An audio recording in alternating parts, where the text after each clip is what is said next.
Cockpit2Cowl, the show that explores general aviation safety topics from the combined perspective of flight instructors, pilots, and mechanics, exploring both pilot and aircraft topics to make aviation safer and more enjoyable. I'm Jeff Simon, pilot, AMP, IA, and president of SocialFlight.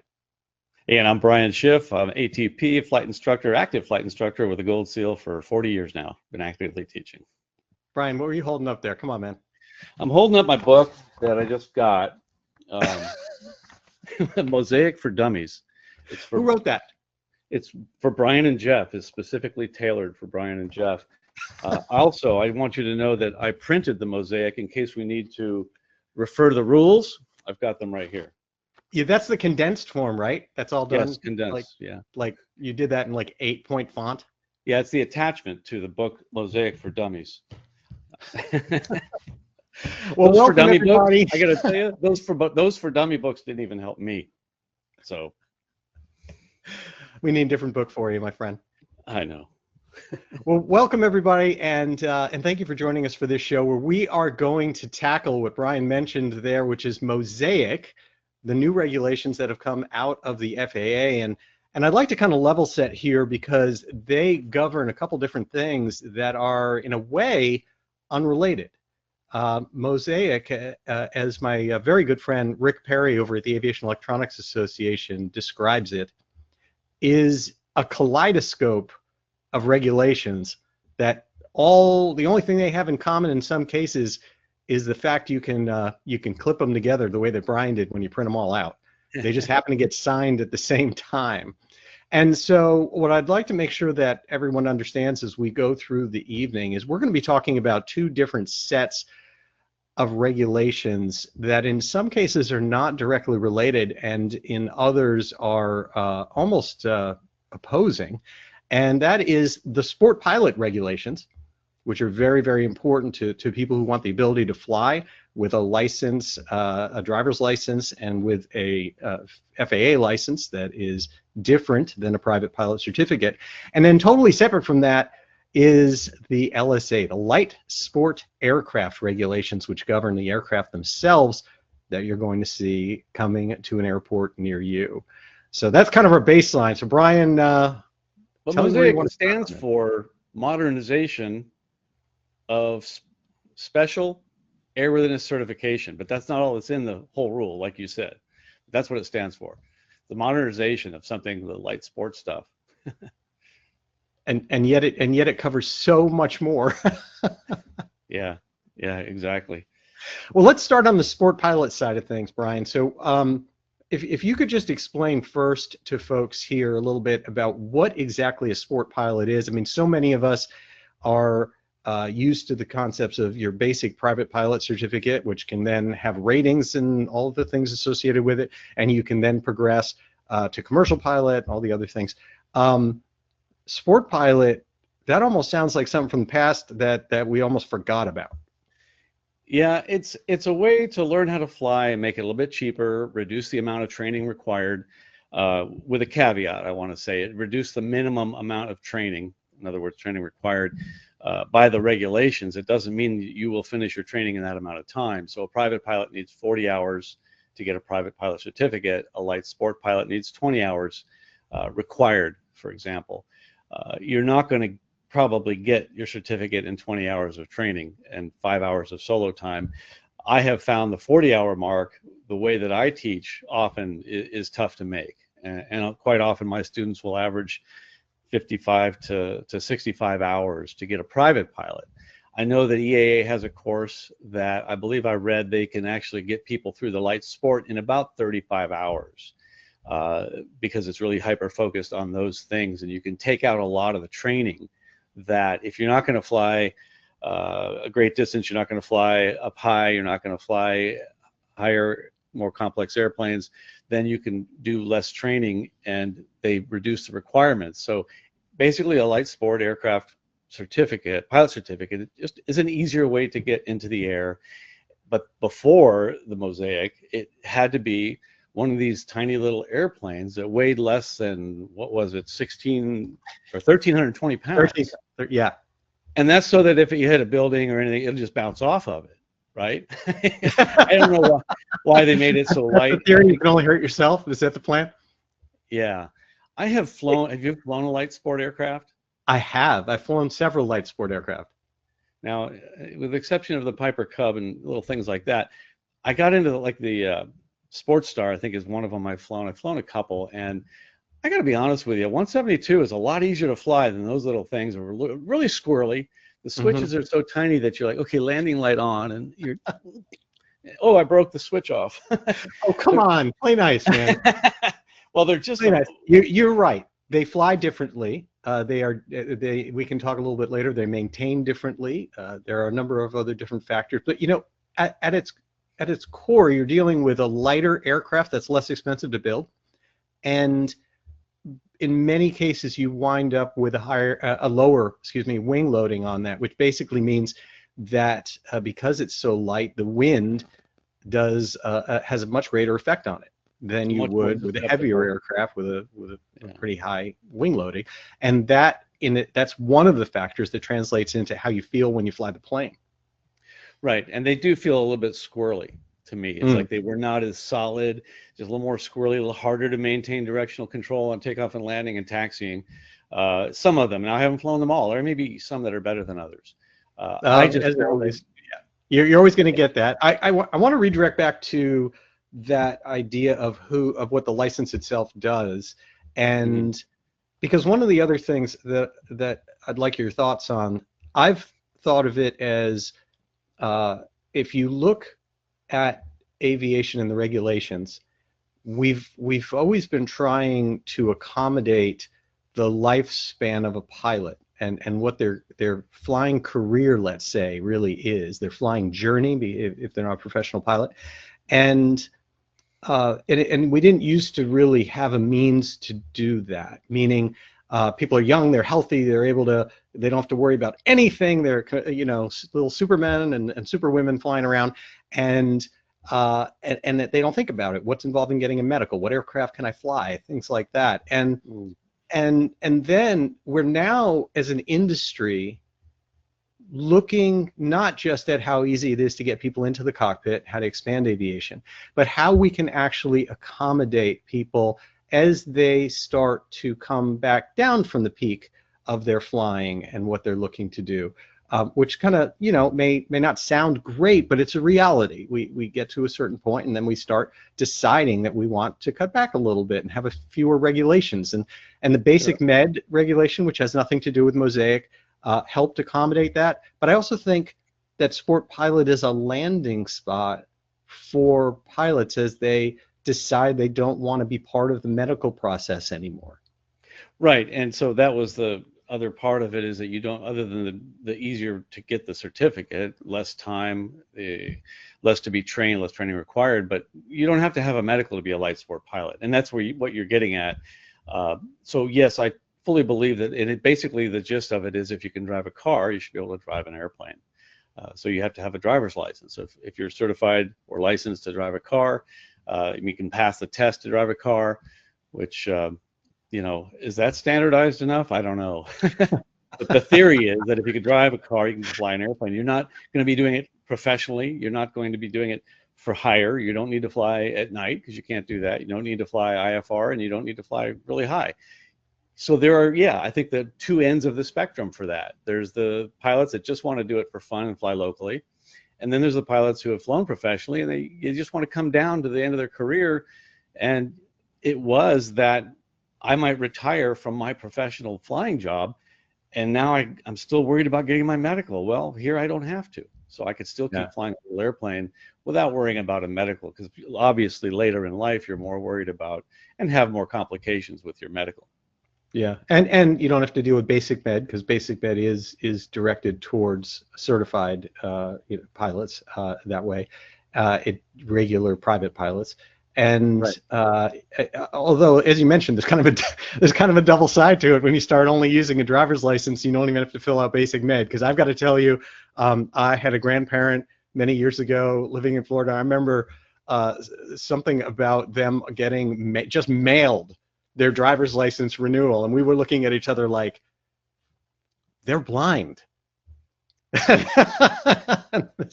State of Florida didn't think twice. They were like, you're good. You're good. You're still better than most. Yeah, yeah. You got to wonder, okay, if someone needs and can only fly, if they don't have to go get a medical certificate, one has to wonder why. And is there going to be a preponderance of these sport pilots really who shouldn't be flying? So medically, that's possible. So let's talk about, if you focus on MOSAIC on the sport pilot side, it you mentioned it changes what's involved in obtaining it and makes it a little easier, but it opens a lot more doors now under MOSAIC. Can you explain that a little bit? Yeah, so before, this rule change is going to kick in basically this October. So before and right now, so until next October, this lighter version of a pilot certificate, the light sport, also required you to fly an aircraft that was lighter, and that had a weight limit at 1,320 pounds I referred to. And so therefore, a 172 didn't count. I don't think a 152 would even count. So there had to, it developed a whole new industry of building these airplanes that qualify for that. The problem with that is you go to many flight schools and their training fleets don't consist of light sport aircraft, and you'd have to find one that does. There are more now than there were back then, but they had to be these two different category of airplane. Well, with the new rule change, now they're saying it has nothing to do with weight. So that's the biggest change I think most people are aware of. There's no weight limit, but it's a speed limit, a stall speed limit. So any aircraft that has a stall speed below 59 knots, calibrated airspeed, in the clean configuration is, and has no more than 4 seats, is a light sport now. So a 172 counts as a light sport. I pulled up a list of the aircraft. I mean, even a 182, and in a complex retractable is not a limitation anymore. So you could fly a 182 RG as a light sport. This basically opens up about 3/4 of the General Aviation fleet to be available to pilots who just want to fly locally, want to do it with the limitations and operate under a light sport pilot certificate. So the aircraft like a Piper, the PA-28, the Cherokee series would qualify. A Diamond DA-40, a Cirrus SR-20 would qualify. Many of the vans will qualify. 172, 182, and the M20J, E, and C of the Mooney models will qualify. So there's a lot of airplanes out there who will qualify. Now, most flight schools will have, obviously now, light sport aircraft in their training fleet. So they're available for rental now when they might not have been before. I think it makes a big difference that they're opening things up, because when they first came out with the rule, which was back in 2004, the sport pilot rules and the rules for light sport aircraft were really coupled together. They were made for each other. They made it was one and the same. All LSAs were made for sport pilots. Sport pilots were made for LSAs, and we're now separating that. Like that caused it caused issues in some way. There were unforeseen things. Well, what about a little seaplane? What about a seaplane? But then that's got to be a retractable. And why are we so tied up on this weight thing, which it turns out affected safety negatively, because everyone was chasing weight. It caused aircraft to fly the way you described. But even on the sport pilot side, it was, I think there was a burden where you said we wanted to make it easier for people to fly, but you can only fly these planes that we have yet to invent. And now we're looking at it differently. Right. It opens the door quite a bit, and it makes sense to me. I understand it. I think a 172, I believe a light sport should have no problem flying that. It's like one of the most benign aircraft to fly. You know, I mean, it's just easy. And I think that was a lot easier for me to fly when I went to get a checkout in a light sport. I think it was a Sports Star I mentioned. It took some getting used to, and it was a lot different feel. It wasn't as easy. It wasn't as stable. It just felt like it was a really slippery airplane. And I was just surprised. I'm like this. And then, like I said, everything is made so light. I really did feel like I got the impression that it was cheaper. Mm-hmm. Yeah. Yeah. So you're still, if I understand correctly, you're nice limited below 10,000 foot altitude. Yeah, Um, unless you're within 2,000 feet of the ground. So if you're in a high elevation area out in the Rockies, you can go above 10 as long as you're within 2,000 feet of the ground. okay. As you mentioned, complex endorsements are now possible. It doesn't mean you don't get. I don't want to send the message that you don't have training if you're going to have a retractable or high performance or any of the things or high, controllable pitch propeller. But those are all things that are on the table now, which interestingly enough, were always on the table over in Europe for these small airplanes. Oh, is that right? I didn't know Yeah. that. Yeah, Yeah. you couldn't before have a complex aircraft, retractable, or they would weigh too much anyway. So now it's based on the stall speed. But yes, you can't just go fly those retractable complex airplanes or high performance. You still are required to get the same endorsement you would have to get if you were a private pilot. So like a 182 RG, for example, would require complex. A 182 stiff leg would still require a high performance because of the horsepower of the engine. Anything over 200 horsepower. Yeah.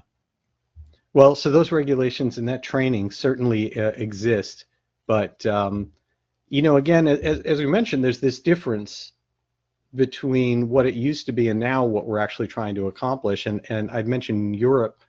One of the things that I think the industry looked at when they created the light sport category back in 2004 was this idea that you did have to create aircraft for this category, and yet they looked around the world and they said, well, there's a lot of aircraft out there that should meet the category. But the reality was that the rules in other countries were far more lenient, and therefore a lot of the aircraft that we sort of thought might work back in 2004 were retractable or had controllable pitch propellers or had or had more horsepower than we were thinking we were going to allow. And Right. bringing them here now with this new rule that really does separate the sport pilot regulations from what is the aircraft and the LSA regulations changes that dramatically. So perhaps we should talk about that for a second. Yeah, I wasn't listening. What? I'm going to be honest with you. Every time I talk? I know, pretty much. Okay. I'll just make something up. No, I'll be honest. I was looking up the difference, like a horsepower, a recreational pilot, which I don't want to get into that. I don't want to cause any confusion, but there is such thing.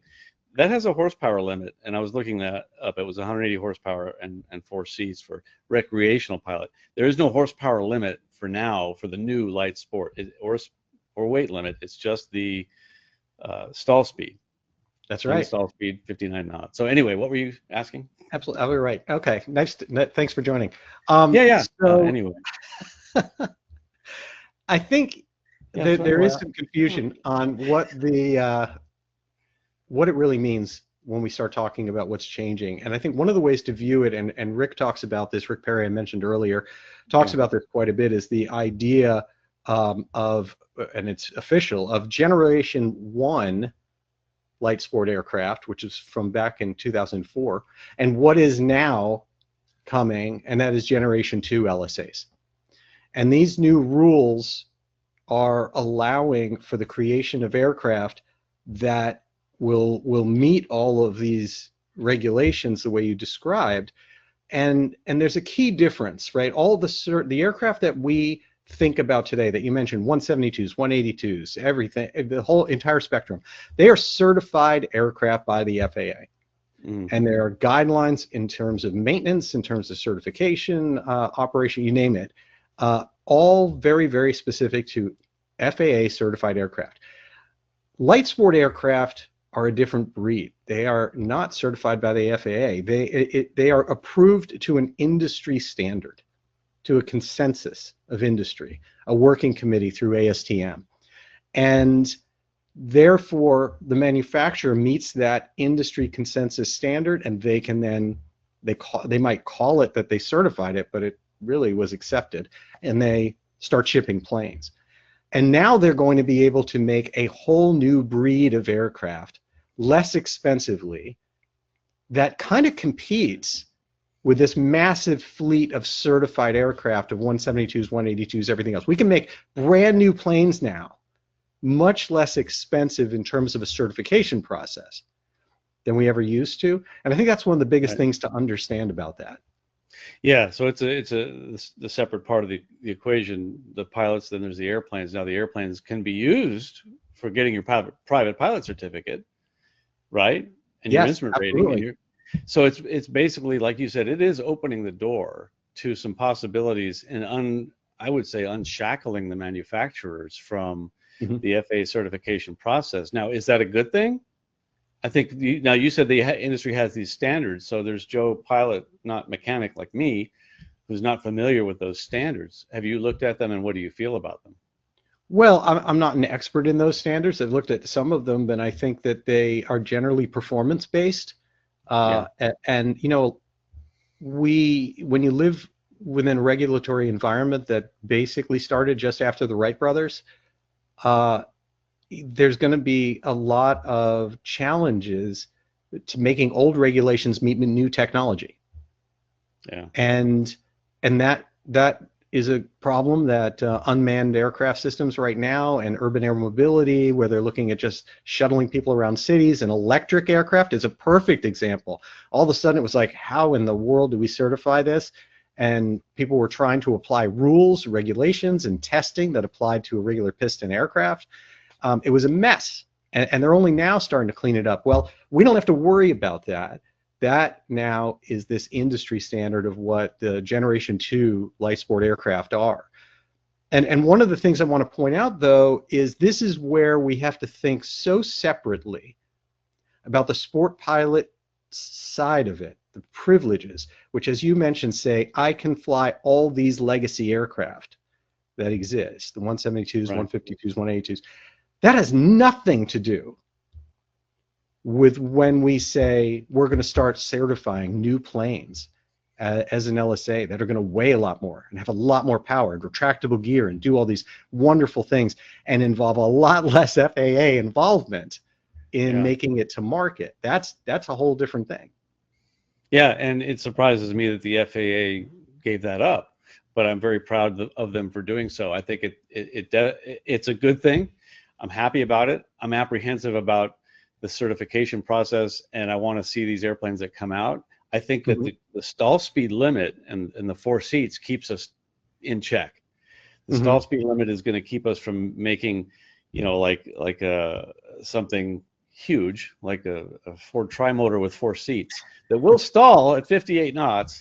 That is certainly not going to be any kind of a light sport aircraft. And yet it will be. Well, with 4 seats, so that brings me down to another question. Can you take the seats out and call it a light sport?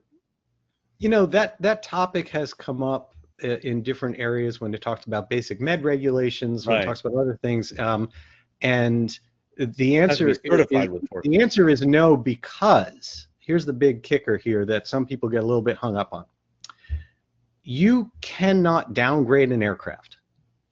If an aircraft has been certified under Part 23, which most of us fly, or Car 3 that most of us fly under, that's where it is. It cannot be altered and become a different aircraft. It cannot be an LSA after that. It has to be maintained that way in every possible way. Minor modifications to it have to be according to the guidelines. Like, all the stuff stays the same. The plane is what it was born to be. Yeah. And here's a really interesting one to think about. Gen 1 LSAs out there that had all these restrictions, weight restrictions, day VFR restrictions. Prior to this October. Well, look at the entire fleet. Every Generation 1 LSA built since 2004 until today had the restrictions on when it was born of day VFR, can't fly at night, all these different things. That can't change. We can't do. They're done. They're not done like you can't fly them, but they are not the planes of the future. You cannot get that plane to fly at night. I wish that they would have used different terminology, because as I'm listening to this and thinking about it, I want to clarify: a 172 certified under the FARs and it has a type certificate has to continue to conform to that FAA type certificate. Right. to remain airworthy. Right. It will Yeah. never be called a light sport aircraft. Because that's the thing that they did when they But created. Why don't you hold up that packet again? Because when they created that and they released it rule? as one bundle, Yeah. they created the confusion you just said, right? Because you just Yeah. connected two completely unrelated legislative moves. One Right. that came out of flight standards, the sport pilot rule change, part of MOSAIC, that came out of FAA's flight standards division and said, if you are this pilot, you can fly all these planes. And a completely different reg that said, hey, you guys can start building planes that meet these other standards, and you can do it yourself, kind of outside of the FAA in a way as an industry. Yeah. Probably different buildings. So I want to say something that I think will help people understand it, and correct me if I'm wrong. A 172 will never be a light sport aircraft. Correct. But a light sport pilot will be able to fly a 172. That is exactly correct. Okay, so that's where we need to differentiate. There are light sport aircrafts and light sport pilots. One has nothing to do with the other. They just happen to share that name. May I show you how disconnected they happen to be? Yes, I would. Jeff, why don't you show me how disconnected they happen to be? We were talking about stall speed, right? Yeah. Okay, so the sport pilot regulations that came out of flight standards, the FAA's flight standards division, limits those pilots to flying aircraft that have a clean stall speed, flaps up, gear up, of 59 knots or less. That's the new one. Yep. The new rule. Yeah, MOSAIC. Yeah. Right. Now the light sport aircraft regulations in the same document that came out of the aircraft certification division of the FAA says all of these airplanes must have a stall speed at or below of a dirty stall speed, flaps down, gear down, etc. A dirty stall speed, landing configuration below 61 knots. Two different measurements, two different numbers. You can now have someone with a sport pilot certificate that cannot fly one of these new LSAs. So you could have a light sport aircraft that a light sport pilot cannot fly. Correct. Because absolutely. The stall speed Rick explained to me, I said to him, how on earth does something like that happen? He said, well, when he said because he works with the Aviation Electronics Association, and the board, the ASTM board that helped make suggestions to the FAA during this entire multi-year process, they found the FAA had done extensive research, safety research on stall speeds. And they essentially determined through a very, very thoughtful and science-oriented study that 61 knots is actually a pretty magical number. Because if you're in an accident at 61 knots or below, there's a survival rate in spike. It's kind of logarithmic based on the G-forces and deceleration forces on the human body.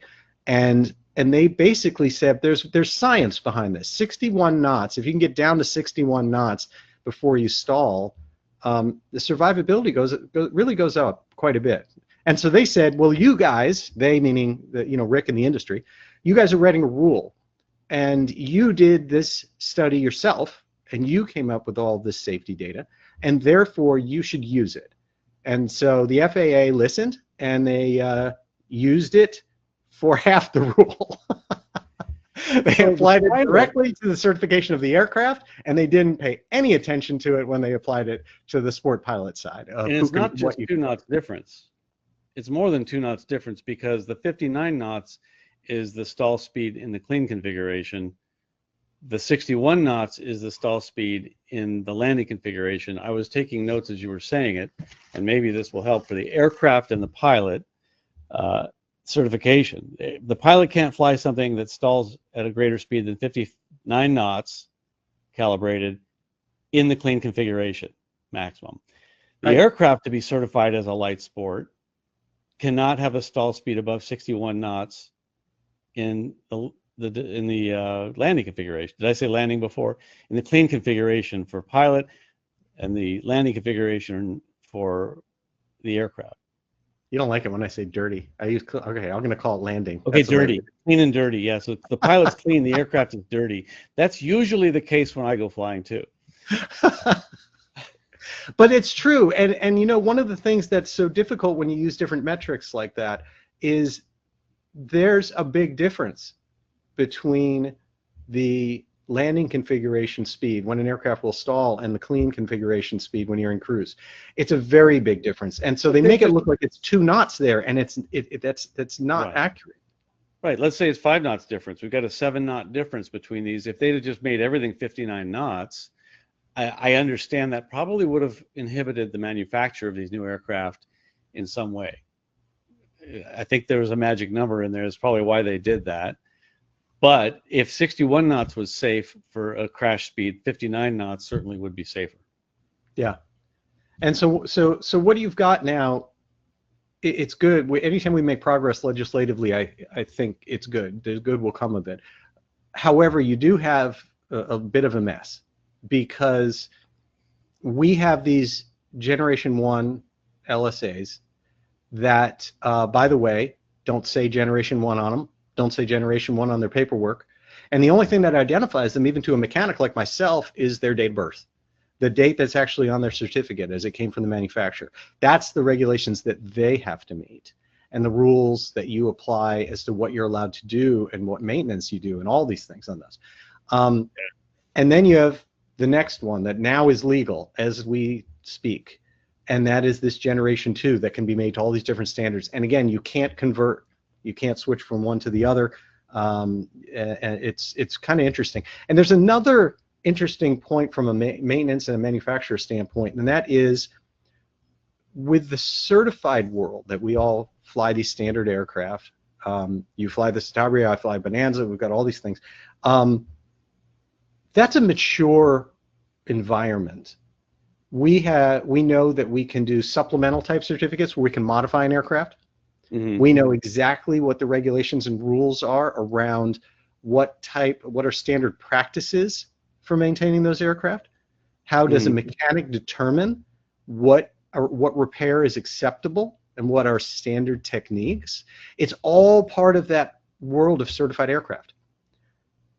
Those regulations do not apply to MOSAIC and to the LSA world. You have to go back to the manufacturer to ask them, is this repair okay? Now, there's a lot of work going in the industry to try to change that and make it better, but you also can't do a supplemental type certificate. So that means without the blessing and testing and whatever that's required of the actual manufacturer of that aircraft, no changes. There's no industry out there that can say, hey, I just came up with an STC and it's to take one of those day VFR airplanes and add panel lighting and add external lighting and add all this stuff and make it. No, you can't do that as an external individual. Only the manufacturer can, and they're not motivated to do so because it's going to be costly, difficult. They would have to recertify their aircraft, the whole thing, and meanwhile they're building new to the new standard. Yeah, that's going to be complicated. I wouldn't want to be a mechanic trying to wade through all of that. But from the pilot's perspective, the pilots, if you're a private pilot or better, nothing's going to change for you, right? I mean, nothing really that I can think of will change for a pilot who has a private pilot or better, meaning private, commercial, ATP, and on up. If you're a light sport pilot, now you need to be careful, and you need to know what you can fly. There's no such thing. What's a light sport pilot? You mean a sport pilot? Sport pilot certified. I'm a heavy sport pilot. You're a lighter. But if you're sport pilot certified, like you don't have a private pilot certificate, you're operating as under the rules of the sport pilot. There might be some airplanes called light sport that you can't fly, and you need to be careful about that. Absolutely true. And yet at the same time, there's going to be a plane twice its size on the ramp that was built in 1962 that you can fly. Makes sense. Totally get it. And I also said you can have 4 seats, but I think we need to make clear that you can still only carry 1 passenger. Even with the new MOSAIC rules, you can still only carry 1 passenger even though you have 4 seats. You can Yeah. also, I think now you can have advanced avionics can also be are part of it as well, and they can be hybrid propulsion, electric and powered lift and all that. Helicopters, there's no limitation on that. It's just the stall speed. Well, what's the stall speed of a helicopter? How does that work? I think Not a helicopter. Helicopter pilots think of their engines as stalling, and that's the end of your speed. That's the answer to that one. Okay. Well, yeah, I apologize. I'm not a helicopter pilot. I'm not familiar with that. Neither have I. All sane people in the room right now. Let's not go that way. Right. Exactly. Well, those things scare me. First time I went up in a helicopter, the pilot I flew with, and he's probably out there, Jim, I still owe you for this. He takes the thing and he's going, pretend this is a helicopter. He takes this thing and he just does this and then brings it into, like, airspeed is going to 10, 5, 0, and just stops it. I wanted to push forward on something so bad it wasn't funny. It was so unnatural, but it was really fun. I will say. Hey, you know what they say about helicopters, man, right? It's just a bunch of parts flying in loose formation. Yeah, exactly. I don't want to start insulting helicopter pilots, but there's a lot of good jokes about that. Exactly. So you don't need to have a medical certificate to be a light sport, to be certified to fly under light sport rules, right? No medical certificate, not even basic med. You don't need it. Driver's license. That's it. Yeah, driver's license suffices. Yeah. If your prior FAA certification's been denied, withdrawn or revoked, that's a different story. If that has happened, call AOPA legal, look into it. There's going to be more to the story here. You cannot go fly if you can't go bust a third-class medical certificate physical and then say, okay, well, I'm just going to go fly light sport. That you cannot do. So make sure you look into that. Let's talk a little bit about maintenance, because MOSAIC included some maintenance changes as well. Okay, yeah, I'm curious about that. So I want to start by reiterating the point that I said earlier, because when we start talking about this maintenance, it gets really confusing. And that is, again, when we talk about maintenance, we're talking about maintenance regulations for certain certificates and what they let you do, meaning light sport aircraft certified under this LSA Gen 2. Okay. And so, to be very clear, just because a sport pilot can fly a 182 doesn't mean a 182 is maintained any differently ever. These aircraft, nothing changes. They are 100% what they were born, and that I think remains that's important to know. Yeah, good to know. So there's two categories of maintenance licensing that are very specific to the light sport regulations. And they have been before as well, back in 2004. And that's the idea of a maintenance repairman certificate and an inspection repairman certificate.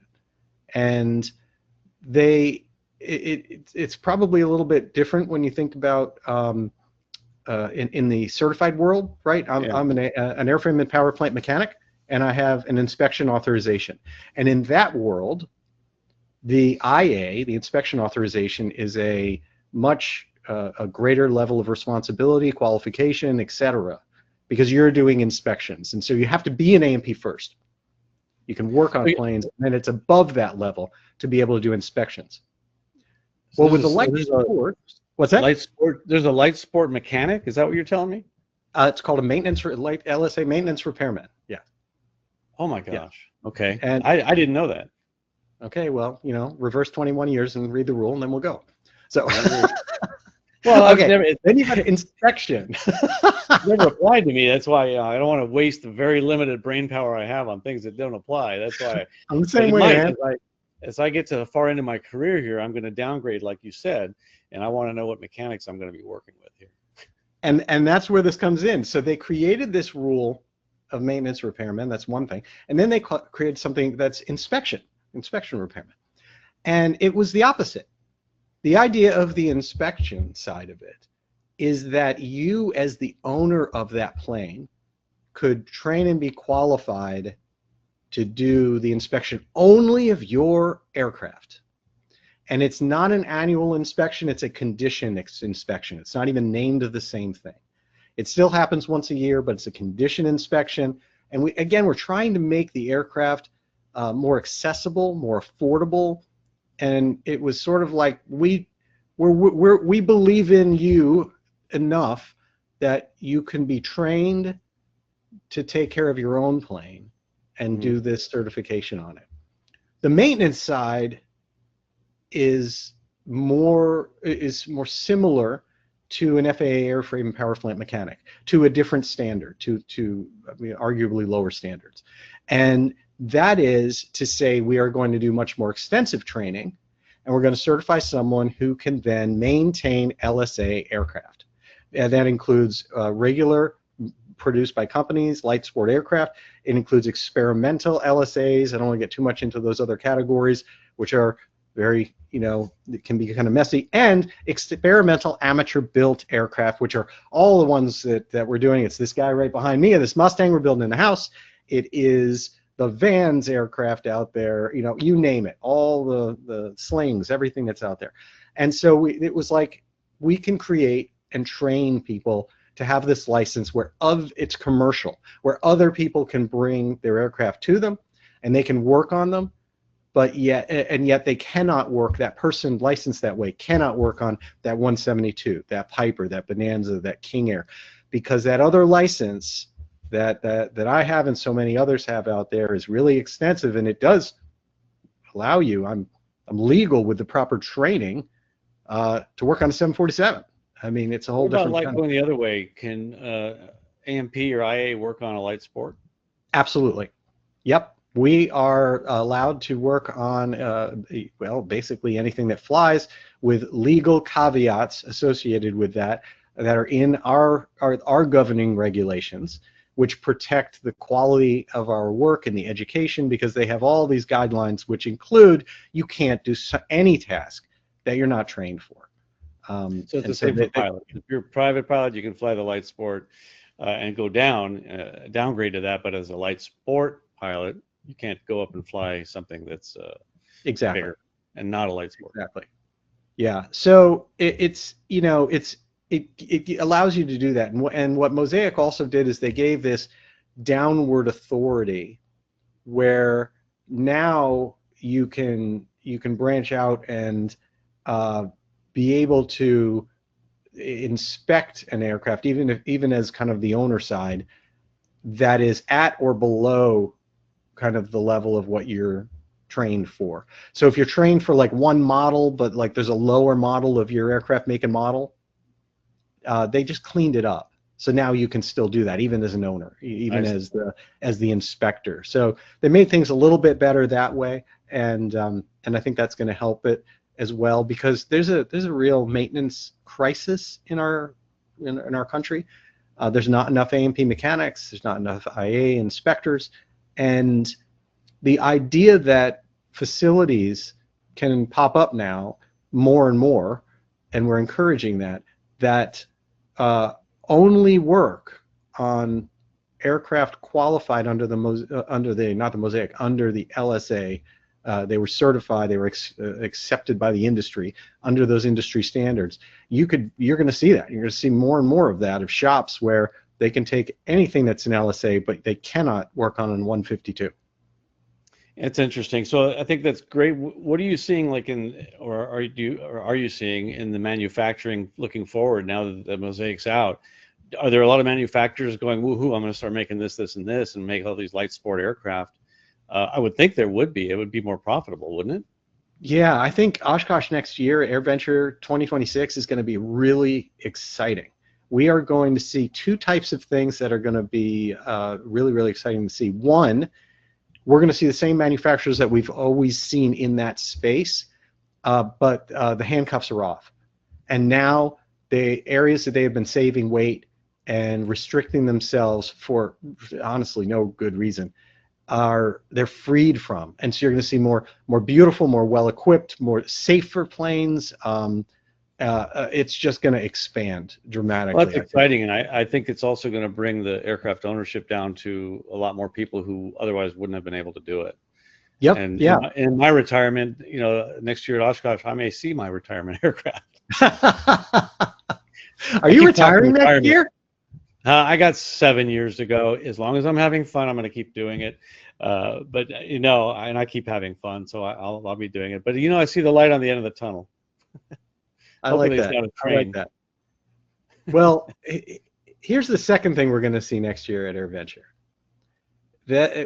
which is something to be a little more wary of, and that Okay. is all the companies and venture capital money or private money and everything else that looked at this rule that just came out, and now instead of the companies with the handcuffs off or the taking the gloves off, these are all new companies on the block that think it's really cool to build a plane and see dollar signs in doing that. Mm, And I think this yeah. is something to be very, very wary of as a consumer, because this is an industry that is really good at taking deposit money and not really good at delivering airplanes. And that's not going to end just because we had a legislative change and MOSAIC came out.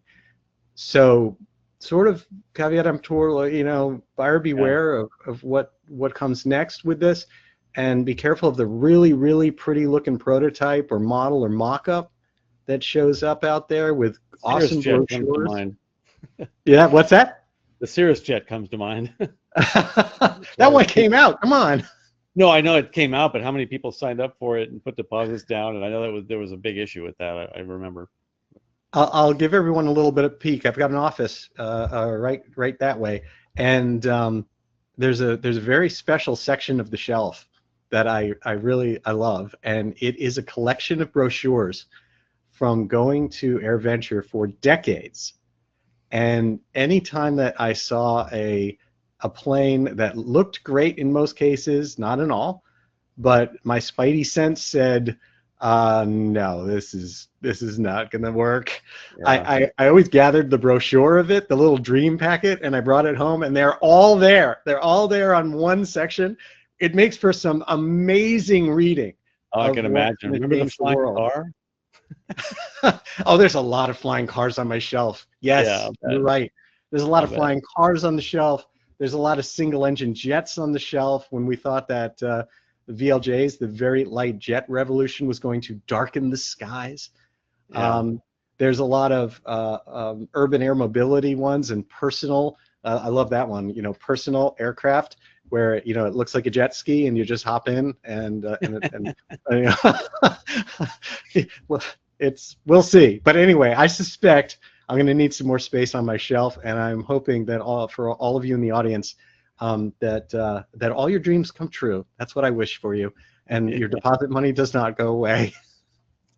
What could possibly go wrong? Well, I'm looking forward to seeing that. It's very exciting to think about all that. And another thing, it kind of crossed my mind just now, unrelated, but the sport pilots will now be able to do certain things for, like commercial aerial work, like photography or banner towing, stuff like that. Pipeline patrol. Well, I think they're using drones for all that now, but I know that surveying, stuff like that will be actually something that sport pilots can do now, I believe. Very cool. Yeah. Very cool. Yeah. Yeah, like you said, you've got that. You've got the aircraft being able to do all these neat things and have gear that come up, which I never should have been I mean, really, like it's a switch. Right? Yeah. You either know how to use it or you forget. And if you're going to forget, you're going to forget just Yeah. as much as a pilot of a big plane as you are as a pilot of a little plane. Yeah. And there are So, many flight schools out, in the rural areas where people retire, they want to go fly light sport. There aren't any. But mhm. now, pretty much any airport you see is going to have light sport. Let me rephrase that. Any airport you see is pretty much going to have aircraft that light that sport pilots can fly. Yeah. So Now, it's I really want to opening ask you up. for a minute about the training process and what you think the impact is going to be, not on the sport pilot training side, but whether it changes anything for those people looking to actually get their private and then proceed on to, instrument, commercial, et cetera. Do you think there's any impact on that pathway based on either the LSA side of the regulation or the sport pilot side of the regulation? Well, on the LSA part of it, I don't see an impact. I see more airplanes available. I see, right now where there's a shortage, we're going to have plenty. As far as the sport pilot part of it goes, there's going to be a requirement if you want to go down the professional path and you start out with light sport because it's easier, cheaper, you can start flying and building your time sooner. I think that's a positive because you can get to the point faster where you just out flying and building time. You could even get to a point where you're instructing sooner with 150 hours instead of 250. But you can only teach in the light sport, and you can only in this, in the LSA or in and you can only teach light sport pilots. Now, if you start down that road and you don't get your sport pilot certification, I keep saying light sport, I'll get it right, then those hours received from that flight instructor don't count. So in order for those hours to count, like you can't just switch and say, I'm gonna go private pilot now. You got to get more dual from a real CFI, I shouldn't say real CFI, from a CFI. I wasn't associated with that comment. Not light sport CFI, you know what I mean? It has to be a normal flight instructor. So those hours won't count unless you go and see it all the way through. So it will impact a pilot who starts the sport path but doesn't finish down the sport path.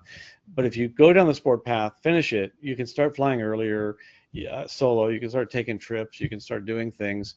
You have some limits, but you can actually get going a little bit quicker and accelerate all that. Do all your hours count? The hours, the total time does count. Yeah. So you get a sport pilot certificate and you have 500 hours as a sport pilot. And now you decide that you are going to obtain your private pilot and progress through commercial and everything else.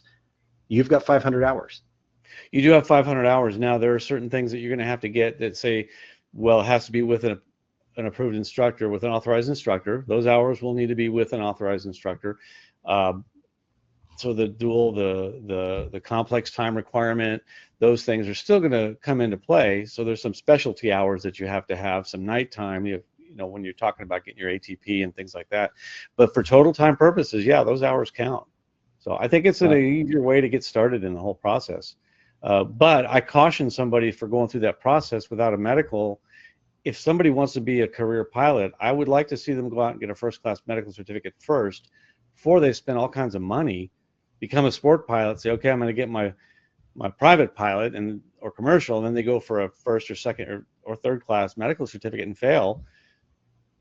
I would rather know before I spend all the money that I'm qualified medically to become, an ATP or commercial pilot. Yeah, excellent point. There's another thing a topic I think that's kind of important, and is that now we have or will have this community of pilots with sport pilot certificates, and we're now saying to them, hey, you can now fly 182, a 172 RG. What's the transition requirement in order to do that?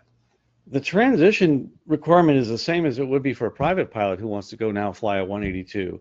So I can understand why they would open that up, because you still need to get the same training. I leave it now to the instructor, who now has the responsibility to make sure that the pilot is proficient and competent to fly that aircraft. I don't see a difference in a sport pilot learning to remember to put the gear down and a private pilot remembering to put the gear down. It surprised me at first that, okay, a sport pilot can go fly a 182 RG, but they're still going to need the training that a private pilot would need. They still will need the training for high performance that a private pilot would need. And they're still limited. They can't go above 10,000 feet. They can't go IFR. They can't operate in, I believe there's airspace limits also. They need endorsements to operate in certain airspace. Yeah. So the more I thought about it, the more I realized I was okay with it. But it's up to the instructor to make sure that this pilot is competent to fly that airplane. As a less experienced pilot in general, going into that airplane than otherwise might have been. You know, all of the regulations that we fly with under in the system that we're in, whether it does a good job of it or not, are designed for risk mitigation. Sure. And I think that keeping those checks and balances is there.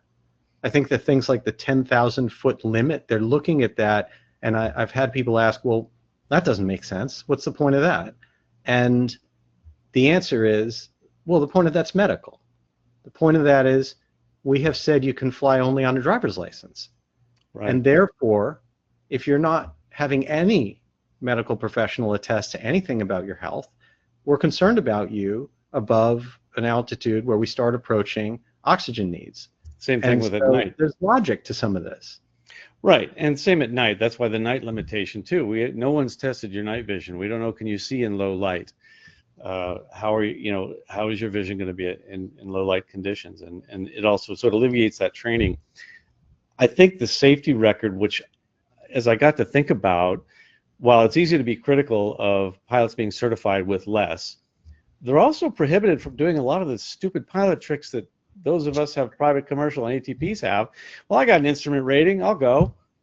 Well, they're not going to go if there's any IFR, right? They're not going to go above 10,000 feet and get hypoxia. They're not going to go at night and become disoriented or get into some kind of situation that, all these accidents that have happened at night. So really, their personal minimums are really hampered down by regulation. So I really don't see a problem with it. Then if they want to do these things, of course you can only kill one person other than yourself.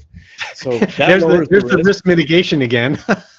Yeah, and that it's like saying it's okay to take out one person, but you can't kill 4 or 3. I don't know if that's the real reason for it, but it is you're exposing more people to a risk. You're kind of saying, why is it okay to carry 1 but not 3? Right. You know what I mean? Yeah, and some group of people in a room decided, either they decided that that you can legitimately make sure people consent and understand more if you're dealing with that one person, or frankly, maybe they just didn't like their spouse. I don't know. It's more manageable. I think it was before you couldn't carry passengers or whatever. Now, or could you? It was I don't remember. Could you carry a passenger as a sport pilot before? Yeah, one passenger still. What about recreational pilot? Is that what I'm thinking of? Oh God, don't go into that. I know, we won't go there. But anyway, who wants to fly by themselves? So I think they're opening it up and saying, yes, you can take somebody with you. People with a lot more knowledge than me, and arguably you, sat down for a long time investigating this and came up with these rules. And you got to have faith that there's a good reason for it.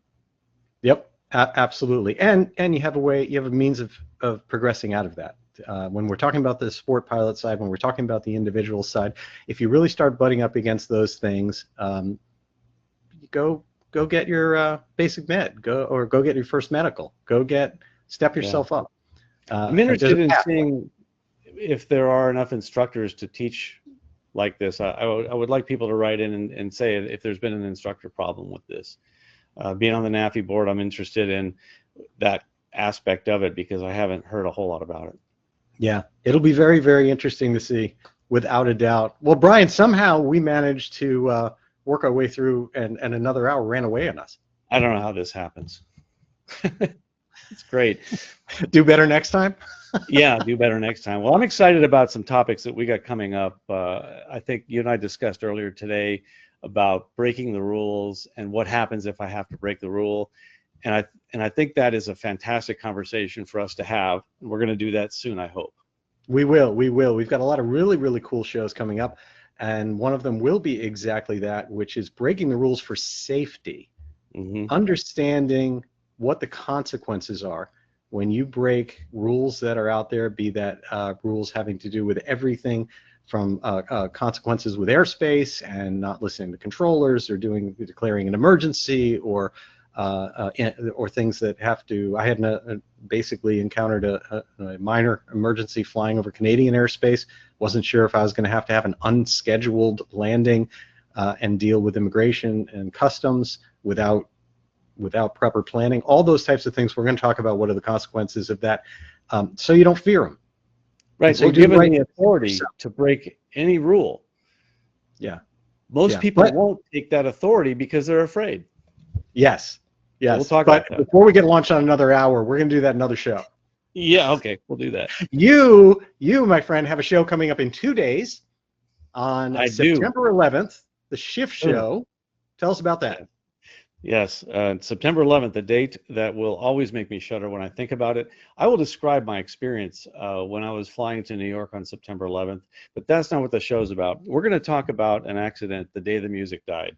the Buddy Holly crash, what happened, what we could learn from it, the takeaways from that kind of accident. And we'll have this twice as much Schiff on this show as my dad will be a special guest.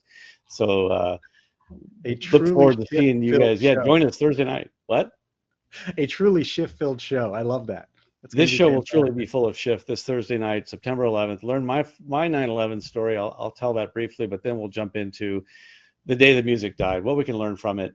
And that's this Thursday, September 11th, 7 p.m. Central Time. All you have to do, no registration required, just go to theschiffshow.tv at that time, and you'll be able to see us. Excellent, excellent, fantastic. And then next Tuesday night, we're back with SocialFlight Live. I am so excited for this show that's coming on. And we have Havar Grip, the chief pilot of the Mars Ingenuity helicopter from Jet Propulsion Laboratories. You want to talk about a pilot? Here's a pilot that has flown a helicopter on another planet. And he's going to be here joining us. We're going to hear about his personal story and what was happening behind the scenes at JPL and at NASA and at that mission. Very, very exciting stuff. Go to SocialFlightLive.com to register for that show.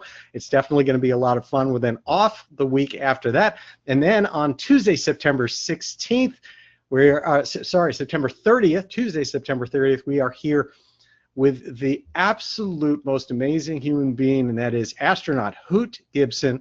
We'll be making his second appearance on the show because we couldn't even remotely cover his story the first time that he came on.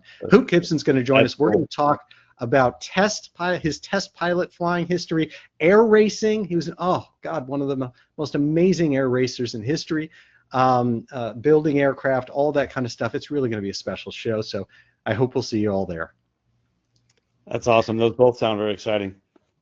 Absolutely. Well, again, we're here, and I just want, Brian, I want to thank you so much for everything you do and making this show so wonderful. I look forward to this show all month long. It really is my favorite night of the month. So thanks for doing that, and I look forward to our next one. As do I. You make it easy and fun. I enjoy it. Excellent. And for all of you who took time out of your evening to join us here, thank you so much, and for everything that you do for General Aviation. And don't forget that we have something that benefits all of you, and that is Avemco Insurance is offering 5% off if all you do is mention our show. Just mention SocialFlight actually to them. They'll give you that 5% off, and those good friends really help keep the lights on here and with the Schiff Show and so many other wonderful, wonderful things there that increase aviation safety worldwide. So with that, thank you so much for SocialFlight. I'm Jeff Simon. For me, I wish you all blue skies. Good night, everyone.